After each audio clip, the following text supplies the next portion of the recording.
Video को like और share जरूर करें और हमारे चैनल को सब्सक्राइब करना न भूलें।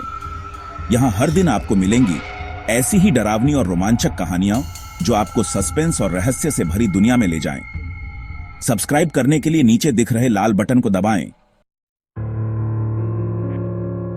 ये कमरा बंद क्यों है दादी?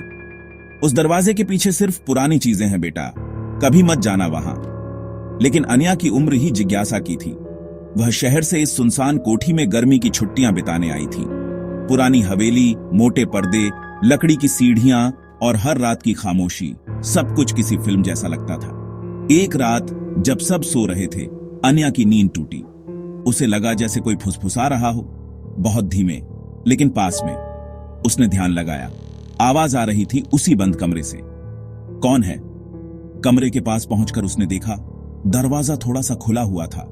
उसने हिम्मत करके झांका। अंदर अंधेरा था, बस एक पुराना झूमर छत से लटक रहा था। कमरे में जालों की भरमार थी और दीवारों पर धुंधली तस्वीरें लटकी थीं। उन तस्वीरों में कुछ बच्चे और एक औरत थी जिनके चेहरे अस्पष्ट थे। वह अंदर गई, कदम दर कदम। तभी अचानक झूमर अपने आप हिलने लगा और खिड़की के बाहर से एक ठंडी हवा आई। बाहर आओ, मैं जानती हूं तुम यहीं हो। तभी उसे एक पुराना रिकॉर्ड प्लेयर दिखा जो धीरे धीरे घूम रहा था, जबकि उसमें कोई रिकॉर्ड नहीं था। फिर वह आवाज आई, एक बच्चे की हंसी। अनिया ठिठक गई। उसने पीछे मुड़कर देखा, कोई नहीं। वह तेजी से बाहर भागी और सीधे दादी के कमरे में पहुंची। दादी, उस कमरे में कोई है? मैंने तुम्हें मना किया था, अब तुम्हें सब जानना पड़ेगा। उन्होंने बताया कि बरसों पहले उस कमरे में उनका छोटा भाई रोहित रहता था। एक दिन खेलते हुए वह गायब हो गया। बहुत तलाशा लेकिन कुछ नहीं मिला। उसी दिन से उस कमरे में अजीब घटनाएं होने लगीं। खिलौने अपने आप हिलते, दरवाजे खुद खुलते बंद होते और हर रात एक हंसी गूंजती। हमने कमरा बंद करवा दिया, दादी ने कहा, ताकि अतीत वहीं कैद रहे। लेकिन अब वह दरवाजा खुल चुका था। अगली रात अनिया ने सोचा कि अब सब स्पष्ट करना होगा। वह फिर उसी कमरे में गई। इस बार वह अकेली नहीं थी। उसने साथ में दादी की पुरानी डायरी ली थी जिसमें उस समय के सारे विवरण थे। जैसे ही वह अंदर गई, कमरे की ठंडी हवा फिर गूंजी।